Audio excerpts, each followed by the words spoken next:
Welcome guys, welcome to my channel. आज हम लोग एचटेट इकोनॉमिक्स 2018 का क्वेश्चन पेपर को डिटेल में सोल्व करेंगे। इससे पहले भी हम बहुत से क्वेश्चन पेपर्स को डिटेल में सोल्व कर चुके हैं। अगर आप लोगों ने वो वीडियोस ना देखी हों तो प्लीज़ आप चैनल पे जाइए और उन वीडियोस को देखिए। आज जो क्वेश्चन पेपर हम स्टार्ट कर रहे हैं वो है 2018 का एचटेट इकोनॉमिक्स का क्वेश्चन पेपर। जो हमारा फर्स्ट क्वेश्चन है उसमें क्या बोला गया है, when did the WTO founded, कि वर्ल्ड ट्रेड ऑर्गेनाइजेशन जो है उसकी स्टैब्लिशमेंट ईयर पूछा है आपसे। जनवरी 1935, जनवरी 1945, जनवरी 1985, जनवरी 1995। तो यहाँ पर ऑप्शन नंबर 4 हमारा राइट आंसर हो जाएगा, क्योंकि WTO वर्ल्ड ट्रेड ऑर्गेनाइजेशन जो है 1995 के अंदर जनवरी के अंदर जो है एस्टेब्लिशमेंट हुई थी, इसीलिए हमारा ऑप्शन नंबर 4 यहाँ पर राइट आंसर हो जाएगा। नेक्स्ट क्वेश्चन देखते हैं। नेक्स्ट क्वेश्चन में बोला गया है, SAIL steel plant in a West Bengal was establish with the help of which country. SAIL जो है एक स्टील प्लांट है जो कि वेस्ट बंगाल के अंदर स्टैब्लिशमेंट की गई थी उसकी। अब हमसे ये पूछा है कि किस कंट्री ने हमारी हेल्प की पश्चिम बंगाल के अंदर सेल प्लांट को स्टैब्लिशमेंट करने के लिए। फर्स्ट ऑप्शन में है जापान, सेकंड ऑप्शन में है USSR, थर्ड ऑप्शन में बोला है USA एंड फोर्थ ऑप्शन में बोला है यूनाइटेड किंगडम। पश्चिम बंगाल के अंदर सेल स्टील प्लांट, जिसको हम दुर्गापुर स्टील प्लांट के नेम से जानते हैं, उसको एस्टेब्लिशमेंट करने में यूनाइटेड किंगडम ने जो है इंडिया की मदद की है। तो इसीलिए हमारा ऑप्शन नंबर 4 जो है राइट आंसर हो जाएगा। नेक्स्ट क्वेश्चन में हमसे क्या पूछा है, which of the following factor is not determine the factor of price elasticity of demand, कि इनमें से कौन सा फैक्टर जो है ऐसा फैक्टर है जो डिटरमाइन नहीं करता क्या प्राइस की इलास्टिसिटी ऑफ अ डिमांड। अब हम देखते हैं कौन कौन से हमें ऑप्शन दिए गए हैं। फर्स्ट ऑप्शन में बोला है availability of substitute, second option में बोला है uses of good, third option में बोला है proportion of income spend on goods and fourth option में बोला है transport facility in a market. अब किसी गुड्स की कितना सब्सिट्यूट उसका अवेलेबल है उस पर प्राइस इलास्टिसिटी डिपेंड करती है। एक गुड्स को आप कितने तरीके से यूज़ कर सकते हो तो उस पर भी प्राइस इलास्टिसिटी डिटरमाइन भी होती है और उससे प्रभावित भी होती है। आप अपनी इनकम का कितना हिस्सा किस प्रोडक्ट पे लगाते हो उससे भी ये डिसाइड होता है कि आपकी डिमांड की इलास्टिसिटी क्या होगी। लेकिन ट्रांसपोर्ट की जो फैसिलिटी है मार्केट में कैसी है, कितनी अवेलेबल है, इससे कभी भी price elasticity of demand decide नहीं होती। इसीलिए ऑप्शन नंबर 4 जो है यहाँ पर हमारा राइट आंसर हो जाएगा। नेक्स्ट क्वेश्चन देखते हैं। नेक्स्ट क्वेश्चन में हमें एक मैथमेटिकल क्वेश्चन दिया गया है। हमसे बोला गया है, what is the marginal product of a third hour of labour, कि एक थर्ड लेबर को लगाया गया, इसका आपको मार्जिनल प्रोडक्ट निकालना है। अब आपको इतना तो पता ही है कि मार्जिनल प्रोडक्ट निकालने के लिए आपके पास पहले टोटल प्रोडक्ट होना चाहिए। तो टोटल प्रोडक्ट को यहाँ पर हम कॉलम को कंप्लीट करने के लिए हम टोटल प्रोडक्ट निकाल लेंगे, लेकिन कैसे निकाल लेंगे, हम मार्जिनल प्रोडक्ट का समेशन करेंगे। हम क्या करते हैं, मार्जिनल प्रोडक्ट आपके पास 0 है तो यहाँ 0 हो गया, 0 के अंदर हमने 100 प्लस किया तो 100 आ गया। अब 100 के अंदर हम 80 को क्या करते हैं, 100 करेंगे और प्लस 80 करेंगे तो 180 आ गया। तो 180 ये जो आपका कॉलम है यहाँ पर 180 आ गया। आपने क्या किया, मार्जिनल प्रोडक्ट का समेशन किया, हमने टोटल प्रोडक्ट जो है वो क्या निकाला है, 180 निकाला थर्ड लेबर का। अब हमने यहाँ पर 180 जो है वो निकाल दिया टोटल प्रोडक्ट। अब आपको पता है जब आपके पास टोटल प्रोडक्ट होता है तो हम मार्जिनल प्रोडक्ट को ईजिली निकाल लेते हैं। मार्जिनल प्रोडक्ट कैसे निकालते हैं, टोटल प्रोडक्ट TPN-1। अब आपका TPN कितना है, 240 है। 240 में से हम 180 को माइनस करेंगे तो हमारा 60 आ जाएगा। तो जो थर्ड लेबर हमने लगाई थी उसका हमारा मार्जिनल प्रोडक्ट कितना निकल गया है, उसका मार्जिनल प्रोडक्ट हमारा 60 निकल गया है। तो यहाँ पर 60 जो है हमारा राइट आंसर हो जाएगा। ऑप्शन नंबर सेकंड के अंदर 60 दे रखा है, तो इसीलिए यहाँ पर ऑप्शन नंबर सेकंड हमारा राइट आंसर हो जाएगा। नेक्स्ट क्वेश्चन देखिए, whose job is to take effective control over the Indian stock market. ये बोला गया है कि ये काम किसका है कि पूरे स्टॉक जो हमारी इंडिया की जो स्टॉक मार्केट है उस पर पूरी तरह से इफेक्टिव कंट्रोल कौन रखता है। ऑप्शन में बोला गया है IRDA, सेकंड ऑप्शन में बोला गया है सेबी, थर्ड ऑप्शन में बोला गया है NSDL एंड फोर्थ ऑप्शन में बोला गया है NSE। जो पूरी इंडिया की जो स्टॉक मार्केट है उस पर पूरी तरह से effective control security exchange board of India मतलब सेबी का है, जिसकी स्टैब्लिशमेंट 12 अप्रैल को 1992 के अंदर हुई थी। तो इसीलिए ऑप्शन नंबर जो सेकंड है वो हमारा यहाँ पर राइट आंसर हो गया। नेक्स्ट क्वेश्चन देखिए, नेक्स्ट क्वेश्चन में बोला गया है when the base year of all India WPI has been revise from 2004 to 5 to 2011 and 12। अब आपको पता है WPI का मतलब है wholesale price index. Wholesale price index का बेस ईयर चेंज किया गया था। पहले क्या था 2004-05 था, जिसको चेंज किया गया जो 2011-12 क्या कर दिया गया, बेस ईयर कर दिया गया। 2004-05 का बेस ईयर चेंज कर 2011-12 कर दिया गया। हमसे क्वेश्चन में ये पूछा है कि वो ईयर बताओ कौन सा ईयर था जब जो है हमने ये चेंज किया। फर्स्ट ऑप्शन में है मई 2017, सेकंड ऑप्शन में है मई 2013, थर्ड ऑप्शन में है मई 2015 एंड फोर्थ ऑप्शन में है मई 2018। तो जब हमने बेस ईयर को चेंज किया था होलसेल प्राइस इंडेक्स का, वो ईयर था हमारा मई 2017 के अंदर हमने इसको चेंज किया था और 2011-12 हमने बेस ईयर बनाया था। तो इसीलिए ऑप्शन नंबर फर्स्ट क्या हो जाएगा, यहाँ पर हमारा राइट आंसर हो जाएगा। नेक्स्ट क्वेश्चन देखते हैं। नेक्स्ट क्वेश्चन में हमसे बोला गया है what is the zero base budgeting. हमसे बोला है जीरो बेस बजटिंग क्या है। ऑप्शन क्या दिए गए हैं, difference between income and expenditure is zero, कि जब हमारी इनकम और एक्सपेंडिचर का जो डिफरेंस आए ज़ीरो हो वो चीज़। सेकंड ऑप्शन में बोला है start the expenditure without any income, कि आपको खर्च करते जाना है बिना किसी इनकम के। एंड थर्ड ऑप्शन में बोला है making a budget every time with a fresh start, कि आपको हर बार एक नए सिरे से शुरुआत करनी है, एक नया बजट बनाना है। एंड फोर्थ ऑप्शन में बोला है एन अनरैशनल मेथड ऑफ बजटिंग। अब जीरो बेस बजटिंग का जो कॉन्सेप्ट है उसमें ये बात कही गई थी कि आपको एक नया स्टार्ट हर बारी, एक फ्रेश हर बारी जैसे कि हर साल एक फ्रेश बजट बनाना है और आपको बिल्कुल जीरो से स्टार्ट करना है, आपकी जीरो से ही income. Making a budget every time with a fresh start, आपको इनकम एक्सपेंडिचर से रिलेटेड हर बार एक नया बजट बनाना है और बिल्कुल ज़ीरो से स्टार्ट करना है। तो इसीलिए ऑप्शन नंबर थर्ड हमारा यहाँ पर राइट आंसर हो जाएगा। अगले क्वेश्चन में हमसे बोला है what was the timing of rolling plan in India, कि इंडिया के अंदर थर्ड 5 ईयर प्लान के बाद रोलिंग प्लान जो है वो लाया गया था, उसका टाइम पीरियड हमसे क्वेश्चन में पूछा है कि टाइम पीरियड क्या था इंडिया के अंदर रोलिंग प्लान लाने का।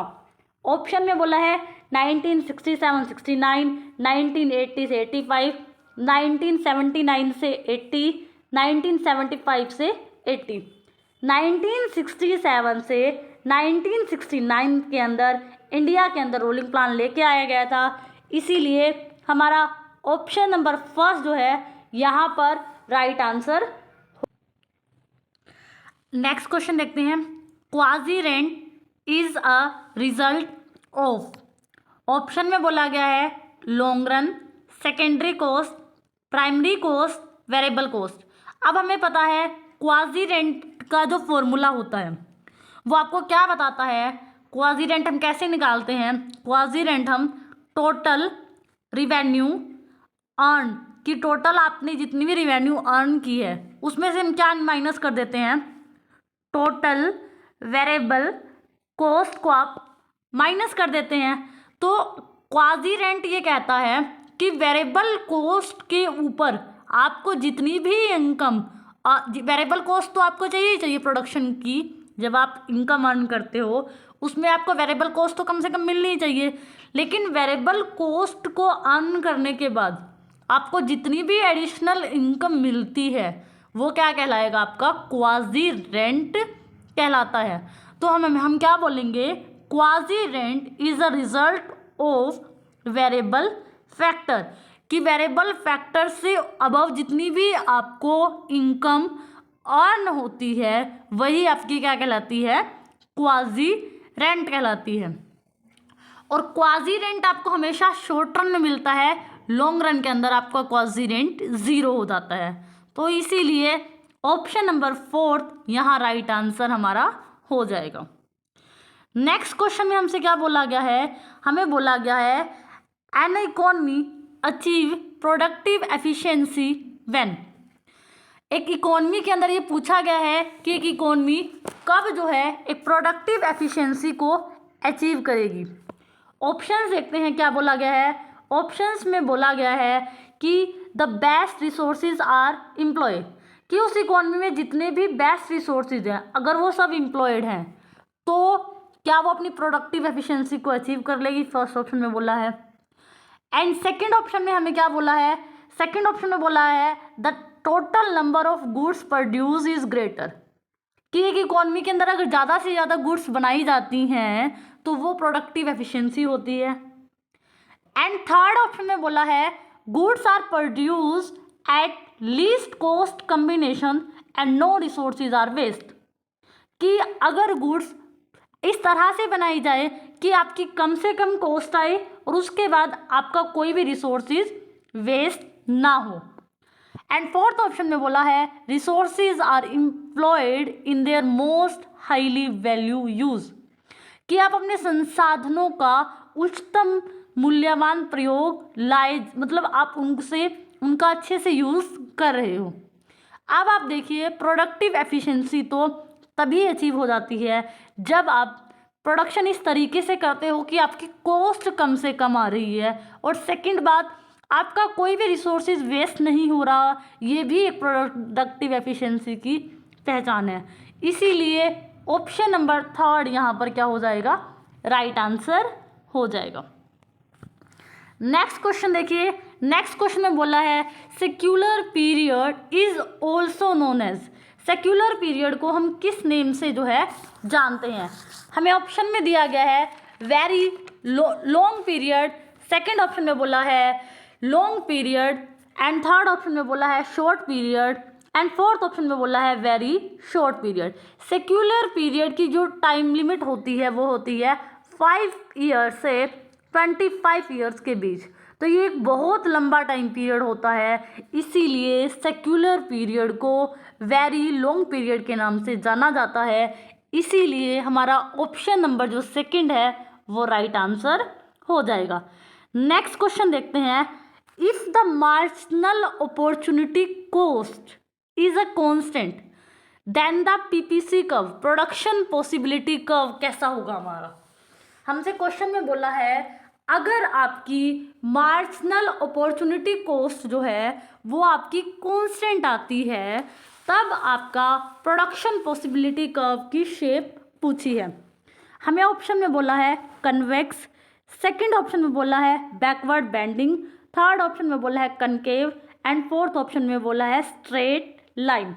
अब आपको पता है प्रोडक्शन पॉसिबिलिटी कर्व की हम शेप्स बना लेते हैं। एक इस तरीके से हमारा प्रोडक्शन पॉसिबिलिटी कर्व होता है, एक इस तरीके से होता है, और एक प्रोडक्शन पॉसिबिलिटी कर्व हमारा बिल्कुल स्ट्रेट लाइन होता है। जब हमारा प्रोडक्शन पॉसिबिलिटी कर्व क्या है, स्ट्रेट लाइन होता है, तो ये होता है हमारा कांस्टेंट मार्जिनल कॉस्ट। अब हमारा क्वेश्चन में भी यही बोला गया है कि अगर आपकी मार्जिनल कॉस्ट जो है कांस्टेंट आती है तो हमारा प्रोडक्शन पॉसिबिलिटी कर्व भी क्या होगा, कांस्टेंट ही होगा, मतलब स्ट्रेट लाइन होगा। तो यहाँ पर ऑप्शन नंबर 4 हमारा राइट आंसर हो जाएगा। अब देखिए कनकेव कब होगा, जब हमारा अपॉर्चुनिटी कॉस्ट क्या आती है, इंक्रीजिंग आती है। ठीक है, आपकी मार्जिनल अपॉर्चुनिटी कॉस्ट इंक्रीजिंग आएगी तब आपका प्रोडक्शन पॉसिबिलिटी कर्व ऐसा होगा। जब आपकी अपॉर्चुनिटी कॉस्ट कैसी आती है, डिक्रीजिंग आती है, तब हमारा प्रोडक्शन पॉसिबिलिटी कर्व कुछ इस तरह से बनता है। और जब हमारा अपॉर्चुनिटी कॉस्ट क्या आती है, कॉस्ट कांस्टेंट होती है, तो हमारा प्रोडक्शन पॉसिबिलिटी कर्व भी क्या होता है, स्ट्रेट लाइन होता है। तो इसीलिए ऑप्शन नंबर 4 हमारा यहाँ पर राइट आंसर हो जाएगा। नेक्स्ट क्वेश्चन में हमसे बोला है what is the minimum spot price of a wheat in 2018 and 19 कि 2018-19 के अंदर मिनिमम स्पॉट प्राइस वीट का कितना रखा गया था। ऑप्शन में हमें बोला गया है 1560 पर क्विंटल, 1840 पर क्विंटल एंड थर्ड ऑप्शन में बोला है 1980 पर क्विंटल एंड फोर्थ ऑप्शन में बोला है 1730 पर क्विंटल। 2018-19 के अंदर जो वीट का हमारा मिनिमम स्पॉट प्राइस वो रखा गया था 1735 रखा गया था। तो उस अकॉर्डिंग हमारा अप्रोक्स आंसर यहाँ पर ऑप्शन नंबर 4 है। तो इसीलिए ऑप्शन नंबर 4 हमारा यहाँ पर राइट आंसर हो गया। नेक्स्ट क्वेश्चन देखिए, विच of the following is not a characteristics of a price taker. Price taker कौन होता है? प्राइस टेकर परफेक्ट कंपटीशन के अंदर क्या होती है, फर्म्स होती हैं कि जो भी इंडस्ट्री ने प्राइस को डिसाइड कर दिया वही प्राइस क्या होता है, परफेक्ट कंपटीशन के अंदर फर्म्स को लेना होता है। तो उनका हमने डायग्राम बना लिया, उनकी AR और MR बराबर होती है क्योंकि इसी प्राइस पर वो जितना भी अपना प्रोडक्ट सेल करना चाहती हैं उतना ही वो प्रोडक्ट सेल कर सकती हैं, चाहे वो एडिशनल कितना भी ज़्यादा बेचे उन्हें प्राइस सेम ही मिलता है। अब हमें कुछ कंडीशन दी गई हैं और ये पूछा गया है which of the following is not a characteristics of a price taker. अभी हमने डायग्राम में क्या देखा, marginal revenue is equal to price, ये बात बिल्कुल सही है।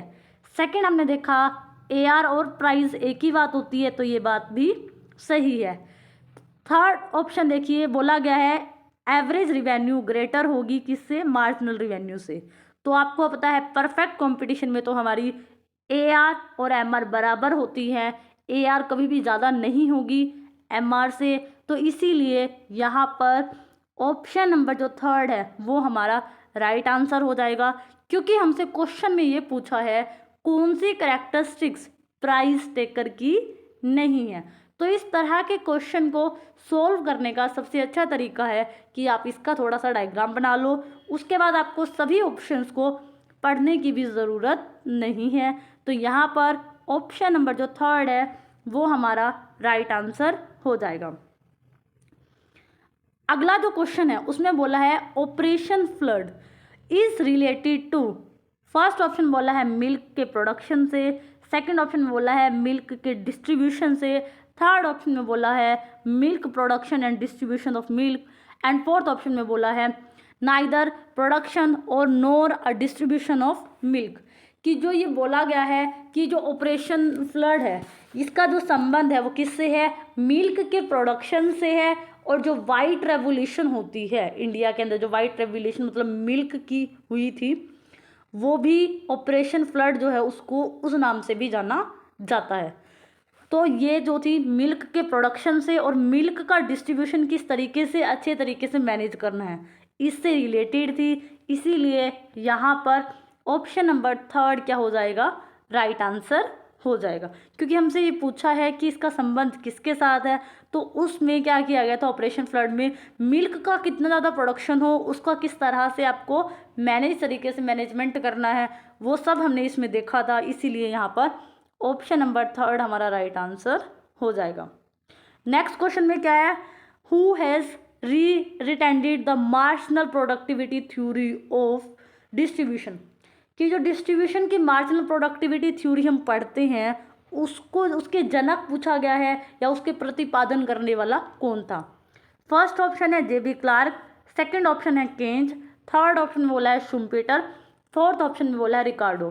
तो यहाँ पर हमारा JB क्लार्क जो है राइट आंसर है क्योंकि JB क्लार्क ने ही marginal productivity theory of distribution जो है वो क्या दिया था, हमें दिया था। तो यहाँ पर ऑप्शन नंबर फर्स्ट जो है यहाँ पर राइट आंसर हो जाएगा। नेक्स्ट क्वेश्चन में बोला है when the disinvestment period start in public sector enterprises in India. क्या किया गया था, पब्लिक सेक्टर में जितने भी पब्लिक एंटरप्राइजेस थे जो घाटा खा रहे थे, गवर्नमेंट ने क्या किया, उनको बेचना शुरू कर दिया था प्राइवेट सेक्टर को। अब हमसे क्वेश्चन में ये पूछा है कि वो टाइम पीरियड बताओ जब हमने पब्लिक सेक्टर एंटरप्राइजेस को बेचना स्टार्ट कर दिया।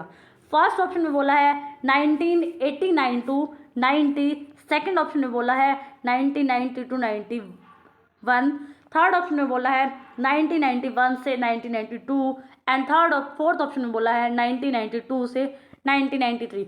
1991 और 92 में हमने पब्लिक सेक्टर के जो एंटरप्राइजेस थे जो घाटा खा रहे थे उनका हमने डिसइन्वेस्टमेंट करना शुरू कर दिया था। तो इसीलिए ऑप्शन नंबर जो थर्ड है वो हमारा यहाँ पर राइट आंसर हो जाएगा।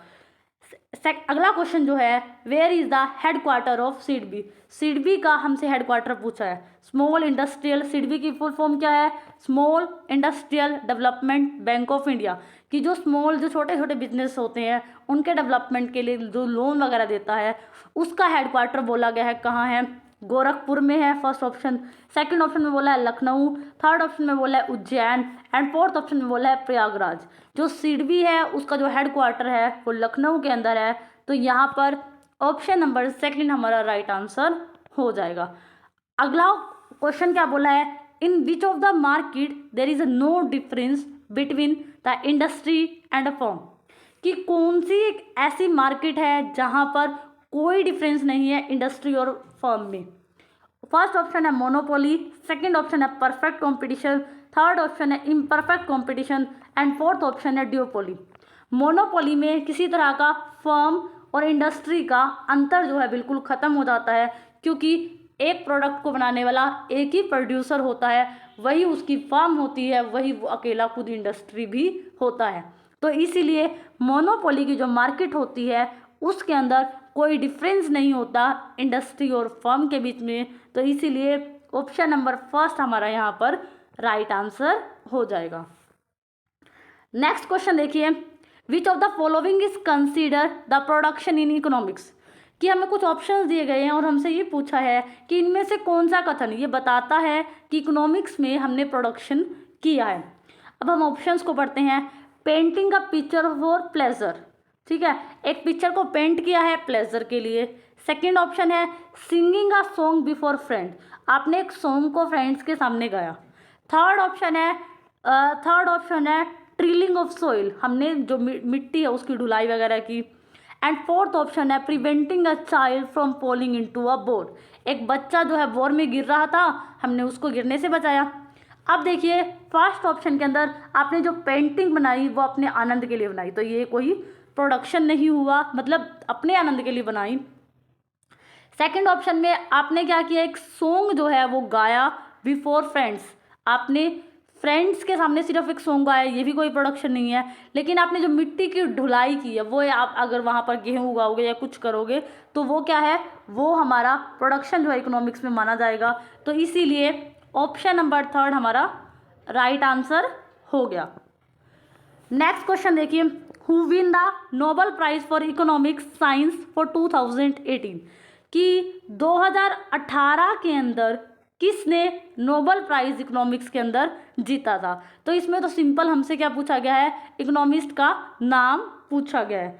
अब हमसे इकोनॉमिस्ट का क्या पूछा गया है, सिर्फ हमसे यहाँ पर नेम पूछा गया है। फर्स्ट ऑप्शन में बोला है विलियम नोर्डस और पॉल रोमर।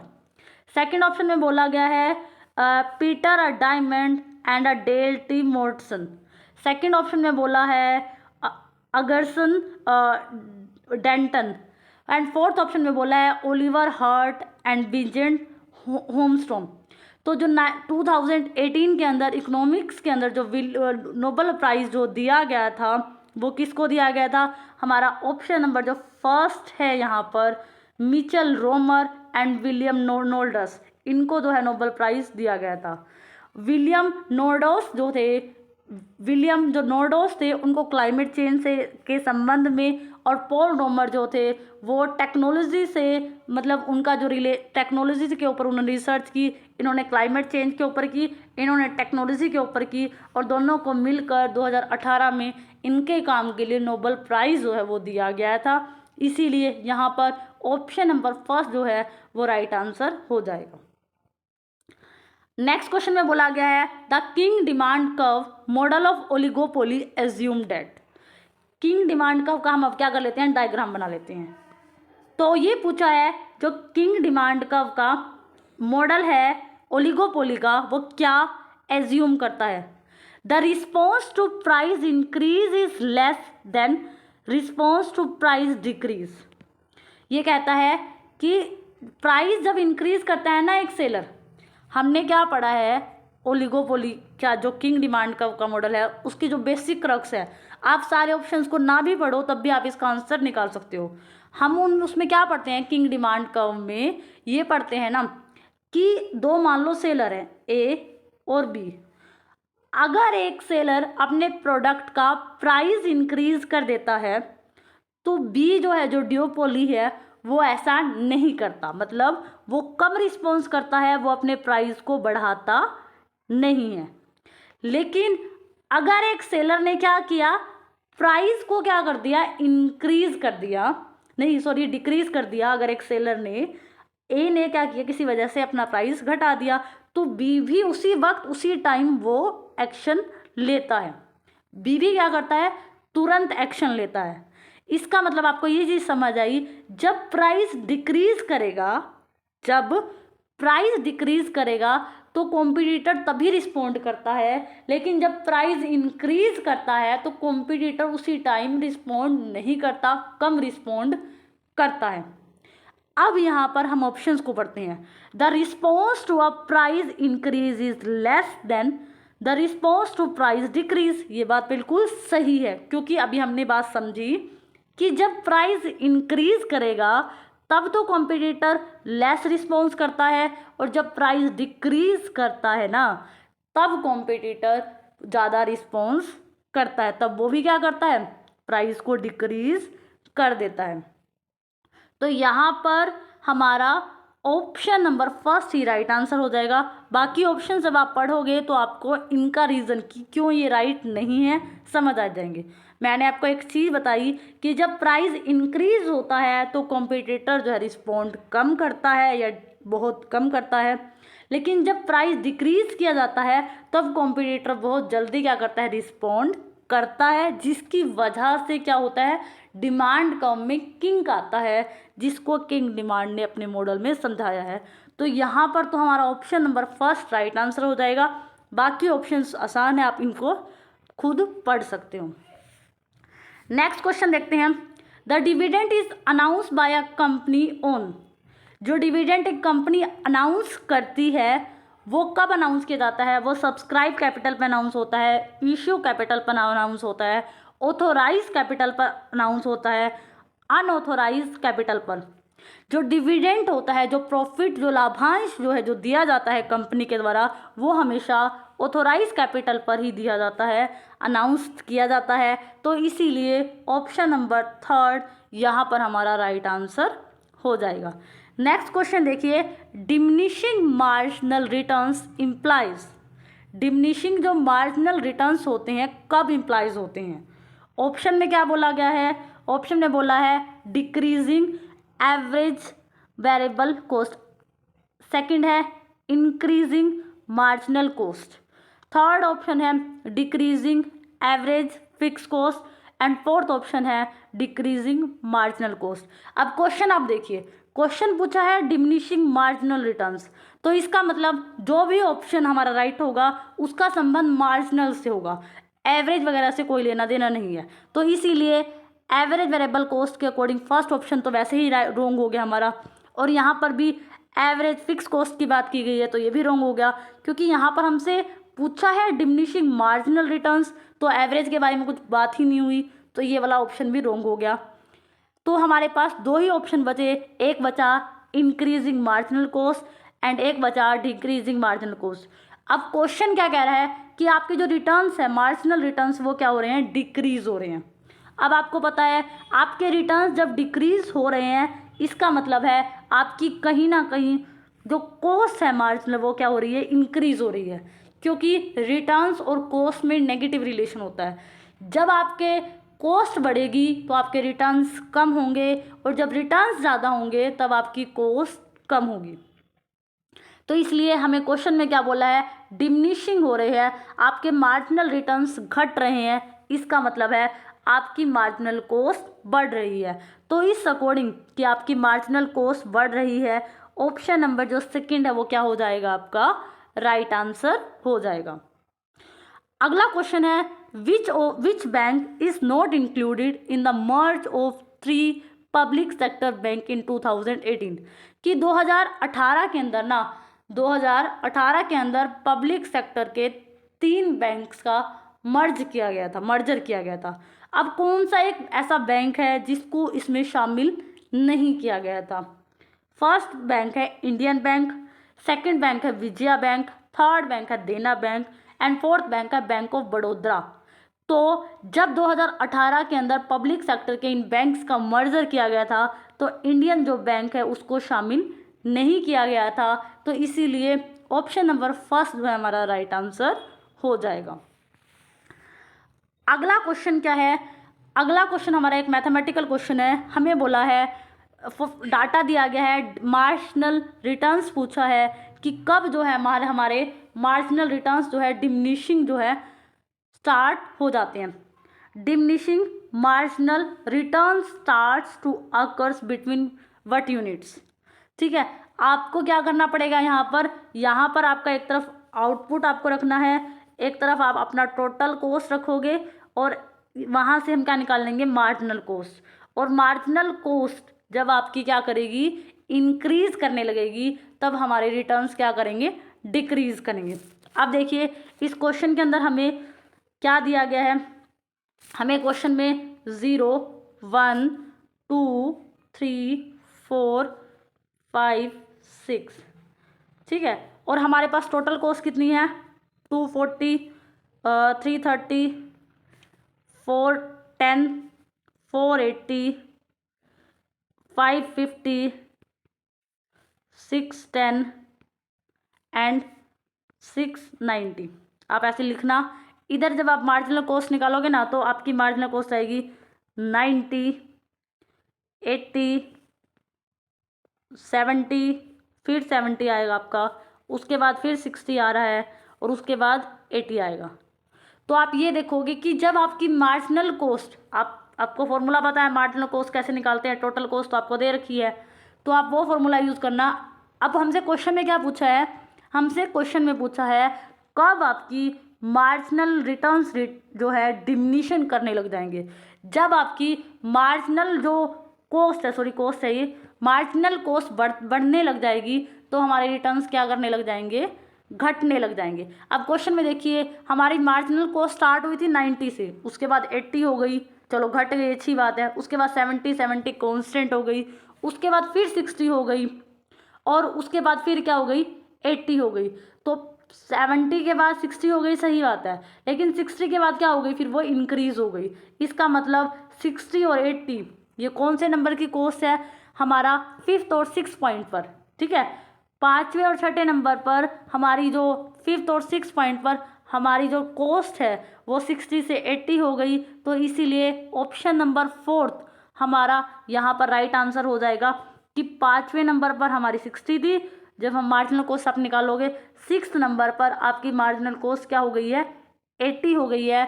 और हमसे पूछा है कब हमारे डिमिनिशिंग मार्जिनल रिटर्न्स जो है वो स्टार्ट होंगे। जब हमारी कॉस्ट 5th और 6th नंबर पर इंक्रीज करनी स्टार्ट हो गई है तो हमारी रिटर्न्स भी क्या करने लग जाएंगे, वो हमारी रिटर्न्स भी घटने लग जाएंगे। तो ऑप्शन नंबर 4th हमारा राइट आंसर होगा। आपको इस क्वेश्चन में कुछ नहीं करना, आपको मार्जिनल कॉस्ट निकालनी है। जब आपकी मार्जिनल कॉस्ट इंक्रीज करने लग जाती है तो इसका मतलब आपके मार्जिनल रिटर्न्स डिक्रीज करने लग जाएंगे और वो पॉइंट आएगा आपका 5th और 6th पॉइंट पर, ऐसा होगा। तो इसीलिए यहाँ पर ऑप्शन नंबर 4th हमारा राइट आंसर हो जाएगा।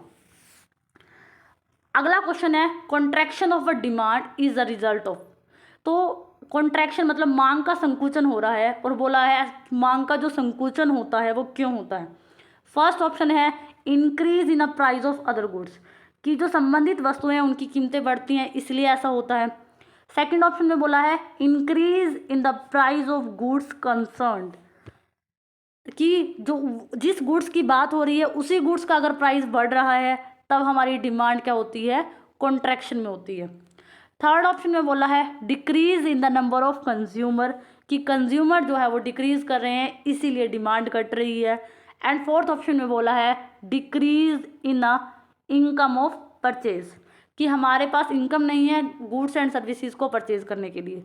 तो इस तरह के क्वेश्चन को सोल्व करने के लिए भी आपके पास एक ही तरीका है, आपको ये पता होना चाहिए कि कॉन्ट्रैक्शन ऑफ डिमांड होती क्या है, मांग का संकुचन क्या होता है। मांग का संकुचन ये होता है जब क्या होता है, उसी कमोडिटी का प्राइस इंक्रीज करने लग जाता है तो क्या होता है, मांग घट जाती है। वस्तु की कीमत के बढ़ने पर जब उसकी मांग घटने लग जाती है, अन्य बातें समान रहने पर, अन्य बातें समान रहने पर जब वस्तु की कीमत बढ़ रही है और क्या हो जाती है, डिमांड कम हो जाती है, तो यही वाली जो सिचुएशन होती है ये क्या कहलाती है, आपकी मांग का संकुचन। तो उस according increase in a price of a concern goods, कि जब उसी वस्तु की कीमतें बढ़ेंगी और अदर्स थिंग्स इक्वल रहेंगी, तो इसीलिए हमारा ऑप्शन नंबर सेकंड क्या हो जाएगा, राइट आंसर हो जाएगा। अगला क्वेश्चन देखिए, Hindu growth rate is related to, हमसे पूछा है हिंदू ग्रोथ रेट जो है उसका संबंध किससे है। फर्स्ट ऑप्शन है पॉपुलेशन, सेकंड ऑप्शन है पर कैपिटल इनकम, थर्ड ऑप्शन है national income and fourth option है सेविंग एंड इन्वेस्टमेंट। आपको पता है हिंदू जो ग्रोथ रेट है उसका संबंध नेशनल इनकम से है, तो यहाँ पर हमारा ऑप्शन नंबर जो थर्ड है वो राइट आंसर हो जाएगा। अगला क्वेश्चन देखिए, अगले क्वेश्चन में बोला है an increase in number of seller of a bike will increase the, क्या हो रहा है, मोटरसाइकिल जो है उसको बेचने वाले सेलर इंक्रीज हो रहे हैं। अब कहते हैं इनकी इसकी वजह से क्या होगा, विल इंक्रीज द, क्वेश्चन क्या है कि मोटरसाइकिल को बेचने वालों की संख्या बढ़ रही है तो इसकी वजह से क्या होगा। फर्स्ट ऑप्शन है डिमांड फॉर बाइक इंक्रीज होगी, सेकंड ऑप्शन है प्राइस ऑफ बाइक इंक्रीज होगा, थर्ड ऑप्शन है supply of bikes and fourth option है डिमांड फॉर हेलमेट्स। अब देखिए बाइक के किसके सेलर किसके बढ़ रहे हैं, सेलर बढ़ रहे हैं मोटरसाइकिल के। अब जब मोटरसाइकिल के सेलर बढ़ रहे हैं तो इसका मतलब क्या हो रहा है, मार्केट के अंदर सप्लाई बढ़ रही है किसकी, बाइक्स की। अब हम डिमांड के बारे में भी नहीं कह सकते। अब एक सेलर, अब मान लो मैंने कोई प्रोडक्ट बनाया, मैंने बहुत सारा क्या कर दिया, मार्केट में सप्लाई कर दिया, लेकिन उससे डिमांड बढ़ेगी या नहीं बढ़ेगी इसके बारे में कुछ नहीं कहा जा सकता। तो डिमांड फॉर बाइक्स के बारे में हम कुछ नहीं कह सकते। प्राइस क्या रहेगा बाइक्स का, वो डिमांड पर भी डिपेंड करता है और सप्लाई पर भी डिपेंड करता है। लेकिन क्वेश्चन में सिर्फ ये बोला है कि बेचने वालों की संख्या बढ़ी है बस, ठीक है। तो डिमांड के बारे में कोई बात नहीं कही गई, तो हम प्राइस के बारे में भी कुछ नहीं कह सकते। और डिमांड फॉर हेलमेट्स ये अलग प्रोडक्ट है तो इसकी डिमांड भी अलग है, तो कहीं ना कहीं will increase the supply of bikes जो है। अब ये तो डायरेक्ट रिलेशन हुआ ना कि जब बेचने वाले ज़्यादा हैं किसको, बाइक को, तो ऑटोमेटिकली क्या इंक्रीज हो जाएगी, सप्लाई ऑफ बाइक, तो ऑटोमेटिकली मार्केट के अंदर इंक्रीज हो जाएगी। तो इसीलिए यहाँ पर ऑप्शन नंबर थर्ड हमारा राइट आंसर हो जाएगा। आज हमने हाफ क्वेश्चन पेपर को डिटेल में सॉल्व कर लिया है। बाकी जो हमारा हाफ क्वेश्चन पेपर 2018 का रह गया है उसको हम नेक्स्ट वीडियो के अंदर डिटेल में सॉल्व करेंगे। आई होप सो आपको ये वीडियो अच्छी लगी होगी, समझ आई होगी। अगर आपको मेरी वीडियो अच्छी लगी हो, समझ आई हो, तो प्लीज़ मेरे चैनल को लाइक करना, शेयर करना, सब्सक्राइब करना। अगर आपके पास एस्टेट इकोनॉमिक्स के और क्वेश्चन पेपर्स हैं प्लीज़ मुझे मेरी ईमेल आईडी economicsbydd@gmail.com economicsbydd@gmail.com पर आप मुझे क्वेश्चन पेपर्स को मेल कर सकते हैं ताकि हम और ज़्यादा से ज़्यादा क्वेश्चन पेपर्स को डिटेल में सोल्व करेंगे। अगर आपके पास क्वेश्चन पेपर हो तो प्लीज़ आप मुझे मेल करना। And thank you so much for watching this. Please like, share and subscribe my channel.